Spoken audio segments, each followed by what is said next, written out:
سڵاوتان لێبێ خۆشەویستان. ئەم گرتە ڤیدیۆیە کە لە ئەرشیفێکی دەگمەنی جەنگی عێراقەوە وەرگیراوە، سەدام حوسێن لە ژووری ئۆپەراسیۆنەکانەوە فەرمانی هێرشی موشەکی بۆ سەر ئێران دەدات لە کاتی جەنگی یەکەمی کەنداودا. ئەم شەڕا بە یەکێک لە درێژترین و کوشندەترین جەنگە ئاساییەکانی مێژووی مۆدێرن پۆلین کرا دوای جەنگی جیهانی دووەم. لە ساڵی 1970 شەڕێک لە نێوان عێراق و ئێراندا هەڵگیرسا کە تێیدا هەموو جۆرە چەکێک بەکارهێنرا جگە لە بۆمبی ئەتۆمی کە ئەگەر ئەم دوو وڵاتە هەیان وایە بەکاریان دەهێنا. نزیکەی 140 پیاوانی پێگەیشتوو لە هەردوو وڵات بەشداریان لە شەڕەکەدا کرد کە لە مانگی ئابی ساڵی 1970 کۆتایی هات. لە ئەنجامی ئەم شەڕەدا 1 ملیۆن مرۆڤ گیانیان لەدەستدا و زیاتر لە 2 ملیۆن کەس بریندار بوون و هەزاران هەزار مرۆڤیش بێسەر و شوێن بوون کە تا ئەم ڕۆژ چارەنووسیان نادیارە. 157 شارۆچکەی ئێران وێران بوون و 1500 شارۆچکەش لەسەر نەخشا سڕایەوە. ئەم شەڕە بووە هۆی ئەوەی ئەو دوو وڵاتە ساڵانێکی زۆر بۆ دواوە بگەڕێنەوە. بەڵام پرسیارەکە لێرەدا ئەوەیە، ئەم شەڕە لە بنەڕەتدا لە پێناوی چی کرا و چۆن دروست بوو؟ سوودی بۆ کام لایەنی شەڕەکە هەبوو؟ تا کۆتایی ڤیدیۆکە بینەربە بۆ دەستکەوتنی وەڵامی ئەم پرسیارە. لایکی ڤیدیۆکە و سەبسکرایبی کەناڵەکەشت بیر نەچێت و ئێستاش با دەست پێ بکەین. لە ساڵانی جەنگی ساردا بە سرنجدان بە گرنگی ئێران وەک ناوچەیەکی جوگرافی لە نێوان یەکێتی سۆڤێت و میحوەری وزە لە کەنداوی عەرەبی، ئێران هاوپەیمانێکی زۆر گرنگی ڕۆژئاوا بوو. لەوانە شا محەممەد ڕەزای پەهلەوی ئیمپراتۆری ئێران جەنابی شا هەڵسا سەرمایەگوزاری لەم گرنگی استراتیژیەی وڵاتەکەی کرد. ئەو سەرۆت و سامانی نەوتی ئێرانی قۆستەوە بۆ دروستکردنی ئامێرێکی سەربازی گەورە کە بەلەمێکی گەورەی فڕۆکەی F-35 تۆمکاتی لەخۆگرت بوو کە لەو کاتەدا تایبەت بوو بە هێزی ئاسمانی ئەمریکا کە ئەمەش باڵادەستی ئاسمانی بێ هاوتای بە ئێران بەخشی لە ڕۆژهەڵاتی ناوەڕاست. بەڵام شا لە مانگی یەکی ساڵی 1979 دوای شۆڕشێکی جەماوەری درێژخایەن ناچار بوو دەست لە کار بکێشێتەوە. ئایەتوڵڵا خومەینی لە دەربەدەری فەڕەنسا گەڕایەوە و وەکو فەتەحکەرێک هاتە ناو تاران و حکوومەتی شای ڕووخاند و سیمایەکی ئاینی بە شۆڕشی جەماوەری بەخشی. لە یەکی مانگی چواری ساڵی 1970دا دامەزراندنی کۆماری ئیسلامی ئێرانی ڕاگەیاند. ڕووخانی شا ڕۆژئاوای شەرمەزار کرد کە هاوپەیمانە گرنگەکەی خۆی لە ناوچەکەدا لەدەستدا. ڕۆژئاوا بەیانیەک لە خەو هەڵسا بینی لە زیاتی شا محەممەد ڕەزای پەهلەوی ڕژێمێکی ئیسلامی توندڕە و لە شوێنیدا بوو. کەواتە ئێمە وڵاتێکمان هەیە لە ڕۆژهەڵاتی ناوەڕاستدا کە سنووری ڕۆژهەڵاتەکەی بە یەکێتی سۆڤێتەوە دەبەسترێتەوە و سنووری ڕۆژئاوای دەڕوانێتە دەوڵەمەندترین کێڵگەنەوتیەکانی جیهان. ئەم وڵاتە نارێکی ئەمریکایە، لە هەمان کاتدا بە باشترینەکانی جبەخانی سەربازی ئەمریکا چەکدارە. هەر لەو ساڵی کە شۆڕشی ئێران سەرکەوتوو بوو، سەدام حوسێن جێگری سەرۆکۆماری عێراق سەرکەوتوو بوو لە ناچارکردنی ئەحمەد حەسەن ئەلبەکر سەرۆکۆماری عێراق بۆ دەستەکار کێشانەوەی لە دەسەڵات و خۆی بووە شوێنگرەوەی ئەحمەد حەسەن ئەلبەکر. سەدام بە ئامانجێک ئەم کارێ کرد. سووریا و عێراقێکی یەکگرتوو وەک یەک دەوڵەت لە ژێر ئاڵای پارتی بەعس. خەونێک بوو کە بە دڵنیاییەوە سەدامی بۆ دەسەڵات ڕادەکێشا. بۆیە سەدام پەلەی کرد لە لابردنی سەرۆک کۆمار بۆ قۆڕخکردنی دەسەڵات لە بەغدا. ئەمە ژوای کرد دوای نەهێشتنی نارانی سیاسی لە ناو ڕژێمدا حکومڕانی بکات. ئێران ماوەیەک بوو پشتیوانی لە کوردەکانی عێراق دەکرد کە هەڵمەتێکی چەکداریان بە ناوی شۆڕشی ئەیلول دامەزراندە بوو. ئەوێش بۆ جیابوونەوە و دامەزراندنی دەوڵەتی سربەخۆ یاخود لانی کەم بەدەستێنانی خۆ بەڕێوبەرایەتی لە نێو عێراقدا. بەڵام لە ساڵی 1975 بە واژۆکردنی ڕێکەوتنامەی جەزائیر لە نێوان عێراق و ئێران پشتیوانی ئێران بۆ کورد وەستا. هەردوو لایەن لە ڕێگەی نێوەندگیری جەزائیرەوە بەڵێنیاندا کە هیچ کامیان پشتگیری لە جیابووەکان نەکەن لە دەرەوەی سنوورەکان. هاوکات ڕێکەوتن لەسەر یەکلایکردنەوەی کێشەی سنووری لە ناوچەی شەتول عەرەب. کێشەیەکی دەیان ساڵی نێوان عێراق و ئێران کۆتایی هات. ئەمە ژوای کرد ڕژێمی عێراق سرنجی لەسەر نەهێشتنی شۆڕژگێڕانی کورد بێت. خومەینی کاتێک هاتە سەر دەسەڵات و سەرکەوتوو بوو لە دامەزراندنی دەوڵەتی شیعەدا دەستی کرد بە هەناردەکردنی بیرۆکەکانی شۆڕشەکەی بۆ دەرەوەی وڵات. بێگومان گونجاوترین بوار بۆ هەناردەکردنی شۆڕش عێراق بوو، چونکە دراوسەیەتی و بەهۆی ئەوەی زۆرینەی شیعەی هەیە ئەمەش بە زەمینەیەکی زۆر بە پیت دادەنرێت بۆ بڵاوکردنەوەی نفوزی ئێران. بێگومان سەدام ویستی خۆی لە ئامانزی ئەم هەناردەکردنی شۆڕشە بە دوور بگرێت و لە هەمان کاتدا دەیویست دۆخی دوژمنایەتی ئێران و ڕۆژئاوا بقۆزێتەوە بۆ ئاراستەکردنی هێرشێکی سەربازی بەهێز و خێرا و چارەن و ساز بۆ سەر ئێران. ئامانزی سەدام لە شەڕکردن لەگەڵ ئێراندا سەپاندنی سەروەری عێراق بوو بەسەر هەردوو ناوچەی شەتوڵ عەرەب و بەسەر پارێزگای ئەهوازی دەوڵەمەند بە نەوت بە بیانووی ئەوەی کە ناوچەیەکی زۆرینە نەتەوەی عەرەبە. سەدام حوسێن بە شێوەیەکی شەخسی پلانی شەڕەکەی داڕشتە بوو، هەرچەندە هەرگیز لە هێزە چەکدارەکاندا خزمەتێکی نەکردووە، بەڵام پێدەچێت پلاندانان و شێوازی سەرکردایەتی کردنی لەژێر کاریگەری شەڕی ڕەشەبا و تەکنیکەکانی هێرشی قوڵدا بوو بێت کە ئەڵمانیەکان لە جەنگی جیهانی دووەمدا لی سەرکەوتوو بوون. پلانی سەرەتایی ئەوە بوو کە هێرشێکی ئاسمانی لە ناکاو بۆ سەر فڕۆکەکانی ئێران لەسەر زەوی ئەنجام بدرێت، پاشان هێرشێکی قوڵ دەست پێ بکەن کە ئامانجە سەربازیەکانی هەڵمەتەکە بەدی بهێنن و دواتر هێزە عێراقیەکان بۆ بەرگریکردن لە دەستکەوتەکانیان هەنگاو بنێن تاوەکو ناوچەیەکی زۆری ئێران داگیر بکەن. لە 22 ئەیلولی ساڵی 1970 هێزی ئاسمانی عێراق هێرشێکی چڕوپڕی ئاسمانی بۆ سەر بنکەکانی هێزی ئاسمانی ئێران دەست پێ کرد. شەپۆلی یەکەمی فڕۆکە بۆم هاوێژەکانی عێراق دە فڕۆکەخانەی ئێرانی کردە ئامانج. لە کاتێکدا ڕاستە فڕۆکە عێراقیەکان لێدانی بەرچاویان لە فڕۆکەخانە ئامانجدارەکانی ئێران بەدەست هێنا، بەڵام هیچ لێدانێکی بەرچاویان لەسەر فڕۆکە جەنگیەکانی ئێران بەدەست نەهێنا کە بنکەرە کۆنکریتیە پتەوەکان لە هێرشەکەدا پارێزراو بوون. بۆیە ئێرانیەکان سەروەری ئاسمانیان لە دەست نەدا وەک ئەوەی سەدام حوسێن مەبەستی بوو. فەیلقی ئەندازیارانی ئێران بە خێرایی ڕێڕەوی فڕینەکانیان نۆژەن کردەوە و فڕۆکەکانی ئێرانیش هەر لەو ڕۆژەدا بۆ بەرپرسدانەوەی فڕۆکە عێراقیەکان دەستیان بە فڕین کرد. لە ماوەی تەنها 24 کاتژمێردا فڕۆکەخانەکانی عێراق لەلایەن فڕۆکە جەنگیەکانی زۆری فانتۆم و F5 تایگەر کە لە ئەمریکادا دروستکراون هێرشیان دەکرایە سەر لەسەر زەوی سوپای عێراق بە هێزێکی 6 فیرقەی لە 3 بەرە لە یەک کاتدا پێشڕەوی کرد بۆ ناوناوخۆی ئێران.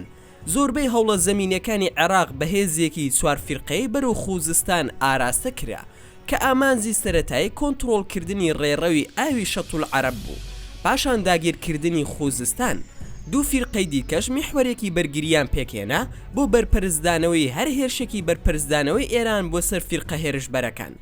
شەڕی یەکەم توند بوو، هێزە عێراقیەکان ژمارەیەکی زۆر لە زیری پۆشەکانیان لەدەستدا، بەڵام لە کۆتاییدا توانی هێزە بەرگریکارەکانی ئێران ناچار بکات پاشەکشە بکەن و سەرکەوتنی گەورەی بەدەست هێنا، بە تایبەت لە دەوروبەری شاری کرماشان کە زیاتر لە 7000 ئێرانی تێیدا کوژران. شایانی ئەو نازناوە بوو کە ئێرانەکان پێی بەخشیون کە پێیان دەوت شاری خوێن بەهۆی لە دەستدانی باڵادەستی هەوا و خاوبوونەوەی پێشکەوتنی عێراق.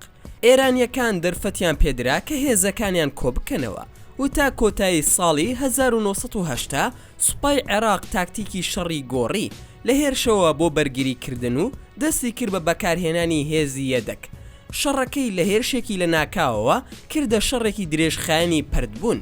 یەکێک لە تایبەتمەندیەکانی ئەم پەردکردنە ئەوە بوو کە سەکەکانی ئێران سەرڕای باڵادەستیان بەهۆی ئەو گەماڕۆیانەی کە ڕۆژ ئاوا لە دوای شۆڕش بەسەر ئێراندا سەپاندویانە سەرپەرشتی یان پارسی یەدەگی پێویستیان وەرنەدەگر و لە هەمان کاتدا ئێران هیچ ئامادەییەکی لەسەر پشتیوانی سۆڤیەت نەبوو بۆ ئەوەی ئێرانیەکان کە رەسە سەربازیە پێشکەوتوەکانی ڕۆژ ئاوایان بپارێزن ناچار بوون کە پارسی یەدەگ لە چەکەکانەوە بۆ چاکردنەوەی چەکی دیکە بەکار بهێنن بۆ ئەوەی بتوانن بیپارێزن.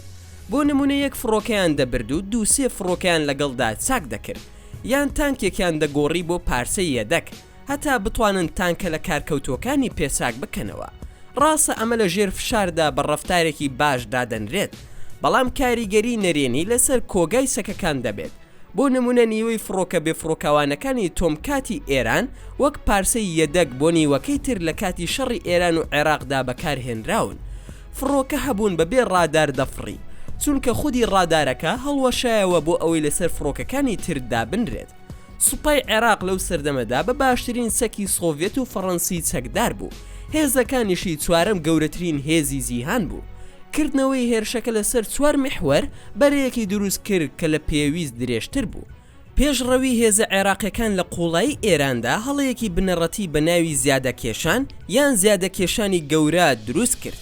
ئەم هەڵەیە هاوسەنگی نێوان قەبارەی هێزی هێرشبەر و پێوانەکانی زانستی بەرەو سەربازی تێکدەدا کە دەڵێن گونجاوترین شت لەم هەلومەرزەدا پاڵە پەستۆکردنی هێرشی عێراقا بەرەو ئامانجە بچووکەکان و تەرکیزکردنە لە سەریان تاوەکو کۆنتڕۆڵی تەواوەتی بەدەست دێت پاشان بچێتە سەر ئامانجەکانی دواتر. بەڕێکەوت ئەمە بۆچوونی ژەنەڕاڵەکانی سەدام بوو لە پێش شەڕ و لە کاتی شەڕدا.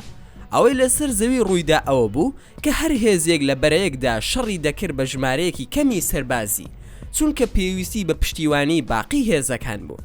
لە کاتێکدا باقی هێزە پێویستەکان خەریکی شەڕی تر بوون و هێشتا نەیانتوانی یەکلایی بکەنەوە تا ئەو ڕادەی کە بەشێک لە هێزە عێراقیەکان ناچار بوون بکشێنەوە بۆ ئەوەی بتوانن ڕیزەکانیان ڕێک بخەن. بێگومان سەدام حوسێن هەر فەرماندەیە کە کشایەوە لە سێدارەی دەدا و ئەمەش کەشێکی تیرۆری دروست دەکرد و هەر بۆچوونێکی دژایەتی بیرۆکە تەسکەکانی سەدامی نەهێش لە ناو سەرکردایەتی سەربازی عێراقدا. پلانی سەرەتایی هێرشی عێراق توخمگەلێکی زۆری تێدا نەبوو، لەوانەش گریمانەیە کە هێرشی ئاسمانی فەتەح توانای ئاسمانی ئێران بە تەواوەتی لە ناو دەبا. لە ئەنجامدا پێویستی بە خۆپاراستن لە بەرامبەر هێرشی ئێرانی نەبوو و بەم جۆرە هیچ بەرگریەک لە بەرامبەر وەڵامێکی لەو شێوەیە نەبوو. لە ئەنجامدا ئێران بەبێ هیچ بەرەنگاریەکی بەرچاو کێڵگەنەوتیەکانی لە قوڵای عێراقدا بردومان کرد.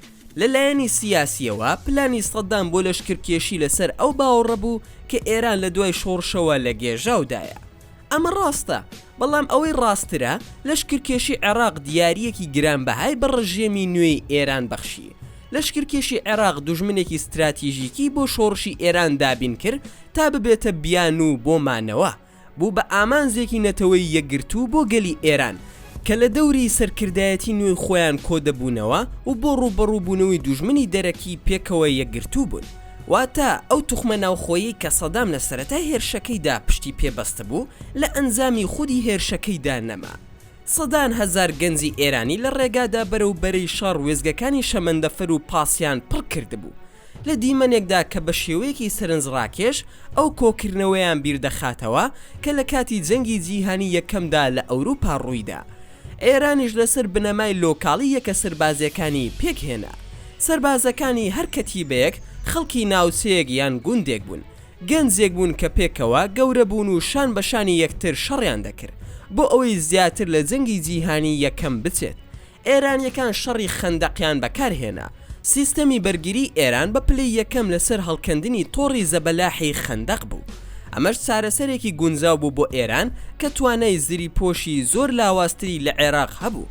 بەم شێوەیە خەندەق و سیستەمی بەرگری جێگیر بە دیلێکی ئاسانتر و هەرزانتر بوو بۆ ڕوبەڕووبوونەوەی ڕاستەوخۆی زری پۆش وەک لە جەنگی جیهانی یەکەمدا ڕوویدا. شەڕەکە لە ماوەی ساڵی 1970 و دواتردا گەیشتە بنبەست. لە ئەنجامی ئەم چەقبەستووە کە خەریکی ئاوڕژاندنی هەردوو وڵات بوو، سەدام حوسێن پەنای بۆ هێرشکردنە سەر شارەکانی ئێران و موشکی سکوت و موشکی سەرزەوی بۆ سەرزەوی و فڕۆکەی بۆمبڕێژکراوی سۆڤێتی تۆبۆلیڤ 222 برد. موشک لە شارەکانی ئێران وەکو باران دەباری تا ئەو ڕادەی دانیشتوانی تارانی پایتەختی ئێران دوور دەکەوتنەوە لە ناوچە مەترسیدارەکانی شار. ئەویش بۆ دوورکەوتنەوە لە بردومانی عێراق.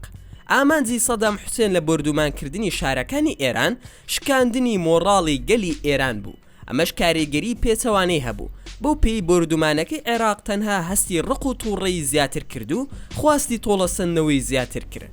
هەروەها فڕۆکەکانی ئێران خەڵکی سڤیلیان لە عێراق بردومان دەکرد و هەڵکوتانە سەر شارەکانی عێراق لە نێویاندا بەغدای پایتەخت ئاڵ و گۆڕی بردومانی شارەکان کە بە شەڕی شار ناسراوە. نەتەوەی کورد سوودی لە شەڕەکە وەرگرت، ئەویش بە پاڵپشتی لیبیا و سووریا و بێگومان ئێران شۆڕژگێڕانی کوردیان لە عێراق پەرەپێدا و ڕێگاکانی بەرەو تورکیایان گەماڕۆدا و هەناردەی نەوتی عێراقیان لە ڕێگەی وشکانیەوە بڕیەوە بەمەشت گورزێکیان لە ئابووری عێراقدا تا مانگی ئایاری ساڵی 1982. عێراق زۆربەی ئەو خاکەی لە دەستدا بوو کە لە هەفتەکانی یەکەمی جەنگدا داگیری کردبوو. سەدام حوسێن فەرمانی بەهێزەکانی کرد بۆ کشانەوە بۆ ناو خاکی عێراق. ئەمەد لەبیرە دوای ئەوەی جەنەڕاڵەکانی لە سێدارەدا کە فەرمانی کشانەوەیان پێدایان بیرۆکەکەی خستە ڕوو، سەدام دەستی کرد بە هەوڵدان بۆ یەکلاییکردنەوە و لە دەی حوزەیرانی 1982 ئاگربەستی تاکلایەنەی پێشکەش کرد. وا گریمانەکرا کە ئێران ئاگربەست قبول بکە تا عێراق لە هەموو خاکی ئێران بکشێتەوە. بەڵام خومەینی ڕەتی کردەوە، داوای کرد سەدام حوسێن دەست لە دەسەڵات بکێشێتەوە، عێراقیش قەرەبووی زیانەکانی ئێران بکاتەوە لە شەڕەکەدا. بێگومان سەدام ئەو داواکاریانی ڕەت کردەوە و لە شەڕەکە بەردەوام بوو، زیانی بە ئێران گەیاند و ئێرانیش زیانی بە عێراق گەیاند و پێکەوە زیانیان بە هەموو جیهان گەیاند بە لە بەرچاوگرتنی گرنگی نەوتی کەندا و بۆ ئابووری جیهانی. شەڕەکە گۆڕا بۆ دیمەنێکی بێمانە و کەس نازانێت چۆن و کەی کۆتایی دێت. عێراق سەرنج ڕاکێشترین بژاردە بوو بۆ ئەو زلهێزانەی هەوڵی فراوانکردنی نفوزی خۆیان لە ناوچەکە دەدا، بە تایبەتی یەکێتی سۆڤیەت و فەڕەنسا کە بەردەوام بوون لە دابینکردنی چەک بۆ عێراق. بێگومان ئەو حیزبە بوو کە پارەی پێدرا بوو بیدات. پاشان فەڕەنسا دەستی کرد بە دروستکردنی ڕیاکتۆرێکی ئەتۆمی عێراقی و ئەو پڕوپاگەندانەی دەورەیان دابوو، ئەوەی پیشان دەدا کە ئەوە ڕێگای یەکەم بۆمبی ئەتۆمی عەرەبیە. ئێران لە ترسی ئەوەی عێراق خاوەنی چەکی ئەتۆمی بێت لە 30 ئەیلولی 1970 هێرشێکی ئاسمانی لە ناکاوی کردە سەر بنکەی ئەتۆمی عێراق لە ئۆپەراسیۆنێکدا بە ناوی شەمشیر سوزان کە بەواتای شمشێری سوتاندن دێت. هێرشەکە بۆ ماوەی 3 مانگ دروستکردنی بنکەکانی عێراقی پەکخست، بەڵام بە تەواوی لە ناوی نەبر. ئەم ئەرکە بۆ ئیسرائیل جێهێڵدرا کە لە 7 حوزەیرانی 1970 لە هێرشێکی ئاسمانیدا بنکەی ئەتۆمی عێراقی لە ناوبر. ئێران لە هەوڵی هەواڵگیری و لۆجستی بەرچاو بەشداری کرد. فەڕەنسا لە شەڕی لەگەڵ ئێران بەردەوام بوو لە دابینکردنی سەک و کەلوپەل بۆ عێراق، جگە لەو پارەیە کە لەلایەن سعودی و کوێتەوە بۆ هەوڵەکانی جەنگی عێراق دابین کرا بوو. ئەویش بەهۆی ترسیان لەوەی ئێران شۆڕشی ئیسلامی خۆی هەناردە بکات یان زیاتر هانی هاوڵاتیانی شیعە بدات لەو وڵاتانەدا. جگە لە چەکەکانی سۆڤیەت و فەڕەنسا، عێراق هەلیکۆپتەری بە موشکی دژە تانکی لە ئیسپانیا و ئیتالیا دەستکەوت. هەروەها چەکی دەستکەوتووە لە ئەمریکا، بەڵام بە ڕێژەیەکی سنووردار. هەروها عێراق ڕووی لە چین کرد کە کۆپی چەکی سۆڤیەتی وەکو تانکی T-55 بۆ نار بۆ ئەوەی جێگەی ئەو تانکە سۆڤیەتیانە بگرێتەوە کە لە کاتی شەڕدا لە ناوچوون. هەروها تانکی T-72 بۆ عێراق دابین کرد کە فەرماندە زری پۆشەکانی ئێرانی ترسان. ئەمە جگە لەو فڕۆکە جەنگیانی کە عێراق لە یەکێتی سۆڤیەت بەدەستی هێنا بوو کە دەیویست ببینێت فڕۆکەکانی لە تۆمکاتە ئەمریکیەکان بشکێن کە ئێران خاوەنی بوو. هەروها ئێران بێ پشتیوانیش نەبوو. کۆریای باکوور نزیکەی 300 تانکی زۆری 59 دروستکراوی چینی بە ئێراندا و پێش ئەوەش چین داوای دابینکردنی چەکی بۆ ئێران کردبوو. بەرپرسانی چین ئەمەیان ڕەت کردەوە، بەڵام ئەوە ڕوویدا. وەڕاستیەکە ئەوەیە کە گەورەترین پشتیوانی ئێران ئیسرائیل و CIA بوو. بێگومان ئیسرائیل ئێران و عێراقی بە دوژمنی سروشتی خۆی دەزانی و هەر بۆیەش لە بەرژەوەندی خۆی بوو هەردوو لا بەردەوام بن لە شەڕی یەکتر. لەسەر بنەمای ئەو خواستە ئیسرائیل مەشق و کەرەسەی بۆ ئێرانیەکان دابین کرد، ئەویش بۆ بەرەو پێشبردننی ئامانجە جیۆپۆلیتیکەکانی. ئیسرائیل پاڵپشتی کۆمپانیا بچووکەکانی ئیسرائیلی کرد کە لە پیشەسازیە بەرگریەکانی ئێراندا تێوەگڵاون. هەرچەندە ئەمە شتێکە لە بەرژەوەندی ئیسرائیلدایە، بەڵام ئیسرائیل لە بەرامبەردا شتێکی دەستکەوت. دانوستانی لەسەر ڕێڕەوێکی سەلامەت کرد بۆ ئەوەی جوولەکەکانی فارس کۆز بکەن بۆ ئیسرائیل. لە هەمان کاتدا بەشێک لە CIA ئێرانیان وەک کڕیارێکی زۆر گونجاو دەبینی کە دەتوانن بەنهێنی چەکیان پێ بفرۆشن و ئەو پارەیە وەربگرن بۆ دابینکردنی دارایی چالاکیە دژە کۆمونیستیەکان لە نیکاراگوا کە لەلایەن گروپە چەکدارەکانەوە بە ناوی کۆنتراز نوێنەرایەتی دەکران. چەک و پارچەی یەدەگی چەکی ئەمریکی بە نهێنی بە ئێران فرۆشرا کە لە بەرامبەردا ڕێکەوتن لەسەر دانوستاندن لەگەڵ چەکدارانی حیزبوڵڵا لە لوبنان کە 7 بارمتەی ئەمریکیان گرتبوو. ئەو چەکانە لە ئەمریکاوە گەیشتنە ئێران دوای ئەوەی بە ئیسرائیلدا تێپەڕین. ئەو پارەی ئێران بە کۆنتراکانی دابوو دواتر بۆ دابینکردنی دارایی چالاکیە دژە کۆمونیستیەکان گواسترایەوە. کاتێک کۆنگرێسی ئەمریکا ئەمەی بۆ دەرکەوت، شەرمەزاریەک بوو بۆ ئیدارەی ڕۆناڵد ڕایان سەرۆکی ئەمریکا کە تۆمەتبار کرابوو بە پێشکەشکردنی چەک لە بەرامبەر بارمتەکاندا. تاوانێک بوو لە ئەمریکا و یەکێک بوو لە گەورەترین شەرمەزاریە سیاسیەکانی مێژووی ئەمریکا. سەدام داوای گرێبەستێکی گەورەی چەکی لە فەڕەنسا کرد کە 89 فڕۆکەی جەنگی F-35 تێدایە. 20 لەوانە فڕۆکەی شەڕکەری دەریاین کە بە موشکی دژە کەشتیە ترسناکەکەی ئەکسۆسس چەکدارن. بە پلانەکانی هێرشی خێرای زەمینی کە لە دۆخێکی خراپدایە، سەدام تێگەیشت کە شەڕێکی درێژخانی پەردبوون بەڕێوەیە، بە دڵنیاییەوە لە بەرژەوەندی ئێران دەبێت. بۆیە بەنیازی ئەوە بوو کە فڕۆکە بێفڕۆکەوانە نوێیەکانی میراشی لە هەڵمەتێکدا بۆ نقومکردنی کەشتیە نەوت هەڵگرەکانی ئێران بەکار بهێنێت، هەروە هەر تانکەرێک لە ناو بدات کە نەوتی ئێرانی هەڵگرت بێت. هێزی ئاسمانی عێراق هەوڵیدا هەلیکۆپتەر بۆ ئەو مەبەستە بەکار بهێنێ، بەڵام سەرکەوتوو نەبوو. کاتێک فڕۆکەکانی میراز دواکەوت، سەدام داوای لە فەڕەنسا کرد 5 فڕۆکەی هێرشبەری سوپەر ئێتێندەرد بەکرێ بگرێت کە لە هێزی دەریایی فەڕەنسادا خزمەتیان دەکرد بۆ ئەوەی بەکاریان بهێنێت تا ئەو کاتی فڕۆکە نوێیەکانی میراز دەگەن. فڕۆکەکانی ڕەشەبەی عێراقی لە مانگی ئازاری ساڵی 1984 دەستیان بە هەڵدانی موشک بۆ سەر کەشتیە هەڵگیرەکان کرد. تا کۆتایی ساڵ هێرش کرایە سەر 34 کەشتی نەوت هەڵگر لە نەتەوە جیاوازەکان و لە ناوبردننی ئەم 5 فڕۆکەیە کرابووە ئامانجی یەکەمایەتی هێزی ئاسمانی و دەریایی ئێران، بەڵام نەیانتوانی هیچ یەکێکیان بخەنە خوارەوە بەهۆی خێراییەکەیان و قەبارە بچووکەکەیان. ئێران لە ڕێگەی ئاسمانی و دەریاییەوە وڵامی دایەوە و تانکەرەکانی هەڵگیری نەوتی عێراقی کردە ئامانج. عێراق هیچ ئامرازێکی نەبوو بۆ پەرپەرزدانەوەی ئەم هێرشانەی ئێران بە لە بەرساوگرتنی لاوازی هێزی دەریایی وڵاتەکەی دوای ئەوەی گورزی قورسی لەلایەن ئێرانیەکانەوە پێگەیشت کە کەشتیە جەنگیەکانیان بەکارهێنا بۆ دانانی مین لە کەنداودا. ئەمە ژوای کرد دۆخەکە بۆ زلهێزەکانی ڕۆژ ئاوا کە چاوەڕی نەوتەکە بوون بەرگا نەگیرێت. ئەمریکا و بەریتانیا و فەڕەنسا کەشتیە جەنگیەکانی خۆیان لە کەنداو جێگیر کرد بۆ پاراستنی کەشتی گواستنەوەکانیان. ئەمریکا ئاڵای خۆی لەسەر تانکەرەکانی وڵاتانی دیکە وەکو کوێت بەرز کردەوە بۆ ئەوەی گرنتی پاراستنی ئەمریکایان بۆ بکە، بەڵام هێرشەکانی عێراق و ئێران نەوەستا. بە پێچەوانەوە لە ماوەی نیوەی دووەمی هەشتاکانی سەدەی ڕابردوودا زیادیان کرد. لە ئەیلولی ساڵی 1983 هێزەکانی ئێران بە پاڵپشتی کورد 25 کیلۆمەتر پێشڕەویان کرد بۆ ناو خاکی عێراق بۆ شاری هەڵەبجە، ئەویش پێش ئەوەی کۆپتەرەکانی عێراق بە گازی ژەهراوی وەڵام بدەنەوە و نزیکەی 7500 کەس گیانیان لە دەستدا کە زۆرینە سەربازی ئێرانی بوون. هێرشەکە وەستا و ئەم ڕووداوە بە سەرەتای بەکارهێنانی چەکی کیمیایی لەم شەڕەدا دادەنرێت و زیاتر لە جارێک دووبارە کرایەوە. سەدام هێزەکانی خۆی کۆکردە و چەکداری کردنەوە و لە سەرەتای ساڵی 1986 هێرشێکی بەرفراوانی دەست پێ کرد بە ئامانجی کۆنتڕۆڵکردنەوەی دوورگەی مەزنون کە لە شەڕی ئەهواردا لە ساڵی 1984 بە دەستی ئێرانیەکان دۆڕا. دوورگەی مەزنون ناوەندی کێڵگە نەوتیە گرنگەکەی مەزنونە و زەویەکەی کە لە تێکەڵەیەک لە گڵ و خۆڵ پێک هاتووە گونجاوە بۆ تێپەڕاندنی بۆڕیەکانی نەوت. هێرشەکەی عێراق شکستی هێنا و ئێرانیش بە هەڵدانی هێزەکانی سوپای پاسدارانی ئێران بەرەو نیمچە دوورگەی ئەلفا و وڵامی دایەوە کە دەکەوێتە دەواازەی هاتنە ژوورەوەی شەط العەرەب. توانیان تا ڕادەیەک بە خێرایی کۆنتڕۆڵی بکەن. ئەمەش هێزەکانی ئێرانی خسە دۆخێکەوە کە بە موشکی ئاوریشم و کرم کە لە سین دروستکراون هەڕەشە لە کەشتیوانی عێراق بکەن.